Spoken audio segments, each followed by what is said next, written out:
বিতর্কিত কর আইনের প্রতিবাদে বিক্ষোভে উত্তাল আফ্রিকার ছোট্ট দেশ কেনিয়া।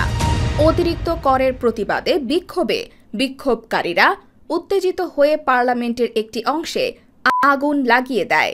ব্যারিকেড ভেঙে পার্লামেন্ট ভবনে বিক্ষোভকারীদের ঢোকার সময় পুলিশের সাথে সংঘর্ষে ঘটনাও ঘটে।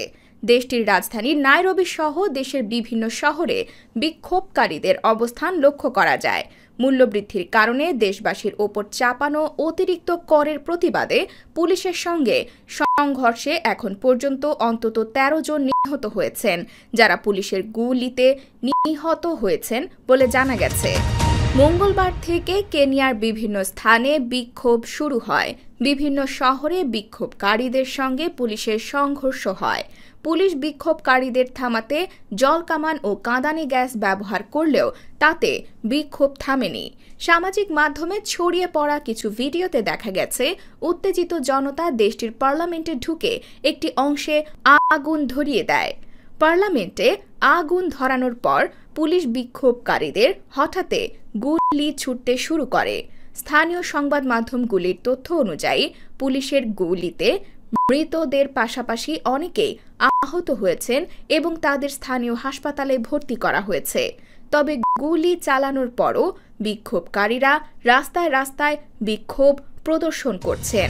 পার্লামেন্ট ভবনে প্রবেশের চেষ্টাকারী বিক্ষোভকারীরা বলেন, আমরা পার্লামেন্ট বন্ধ করে দিতে চাই, প্রত্যেক এমপিকে পদত্যাগ করতে হবে, আমাদের একটি নতুন সরকার হবে। মূলত কয়েকদিন আগে দেশটির পার্লামেন্টে নতুন একটি অর্থ বিলের অনুমোদন দেওয়া হয়েছে। পরবর্তী ধাপে আইনটি স্বাক্ষরের জন্য প্রেসিডেন্টের কাছে পাঠানো হবে। এই আইনে কোনো আপত্তি থাকলে প্রেসিডেন্ট তা পার্লামেন্টে ফেরত পাঠাবেন। কিন্তু ইতিমধ্যে জীবনযাত্রার ব্যয় সংকটে জর্জরিত দেশটির নাগরিক নতুন এই কর বৃদ্ধির আইন বাতিলের দাবিতে আন্দোলন শুরু করেছেন। বিক্ষোভকারীরা দেশটির প্রেসিডেন্ট উইলিয়াম রুটোর পদত্যাগের দাবি তুলেছেন। এমন পরিস্থিতিতে কেনিয়ার প্রেসিডেন্ট উইলিয়াম রুটো দেশটির সেনাবাহিনীকে নিরাপত্তা ও স্থিতিশীলতা নষ্ট করার যে কোনো প্রচেষ্টা ঠেকানোর নির্দেশ দিয়েছেন। সেই সঙ্গে এই আন্দোলনকারীদের বিশ্বাসঘাতক বলেও আখ্যা দিয়েছেন তিনি। জাতির উদ্দেশ্যে দেওয়া এক ভাষণে বলেছেন, যারা এ কাজ করেছে তারা দেশবিরোধী, সকলের বিরুদ্ধে কড়া পদক্ষেপ নেওয়া হবে, কাউকে ছাড় দেওয়া হবে না। এজন্য পুলিশের পাশাপাশি বিক্ষোভ রুখতে রাস্তায় সেনাবাহিনীও নামানো হয়েছে। গত সপ্তাহে শুরু হওয়া এই বিক্ষোভ সমাবেশ দেশটির সরকারকে বেকায়দায় ফেলেছে। কেনিয়ার প্রেসিডেন্ট উইলিয়াম রুটো গত সপ্তাহের শেষের দিকে বলেছিলেন তিনি বিক্ষোভকারীদের সাথে কথা বলতে প্রস্তুত, কিন্তু মঙ্গলবার স্থানীয় সময় বিকেলের দিকে নাইরোবিতে উত্তেজনা ব্যাপক বৃদ্ধি পায়। বিক্ষোভে অংশ নেওয়া হাজার হাজার মানুষ পুলিশকে লক্ষ্য করে পাথর নিক্ষেপের পাশাপাশি ব্যারিকেড ভেঙে পার্লামেন্ট ভবনে ঢোকার চেষ্টা করেন। সে সময় আইন প্রণেতারা কর বৃদ্ধির প্রস্তাবের একটি বিতর্ক করছিলেন। পার্লামেন্ট অধিবেশন চলাকালীন বিক্ষোভকারীরা পার্লামেন্ট ভবনে হামলার চেষ্টা করেন। করোনা মহামারীর পর থেকেই কেনিয়ার অর্থনীতি ব্যাপকভাবে ক্ষতিগ্রস্ত হয়েছে। ইউক্রেন ইস্যু, টানা 2 বছরের খরা, মুদ্রার মূল্যপতন সহ বিভিন্ন কারণে দেশের অর্থনীতি সংকটে পড়েছে। এর প্রভাব পড়েছে দেশের রাজকোষ ও সাধারণ মানুষের জীবনে। প্রয়োজনীয় জিনিসপত্রের মূল্য ব্যাপকভাবে বেড়েছে। মে মাসে অতিবৃষ্টিতে সৃষ্ট বন্যায় পরিস্থিতি আরও খারাপ হয়, যার ফলে অনেক মানুষ মারা যান।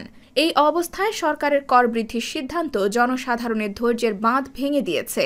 খাদ্যদ্রব্যের ওপর 16% কর আরোপ ও মোটর গাড়ির ওপর অতিরিক্ত কর চাপানো হয়েছে। কর বৃদ্ধির বিল পাশ হতেই জনগণ বিক্ষোভে ফেটে পড়েন এবং হাজার হাজার মানুষ রাস্তায় নামেন। এদিকে কেনিয়ার সহিংসতা ও নির্বিচারে বিক্ষোভকারীদের আটক করা নিয়ে গভীর উদ্বেগ প্রকাশ করেছেন জাতিসংঘ মহাসচিব অ্যান্তোনিও গুতেরেস। তার মুখপাত্র স্টিফেন ডুজারিক বলেছেন, বিক্ষোভে হতাহতের খবরে জাতিসংঘ মহাসচিবও অত্যন্ত দুঃখিত।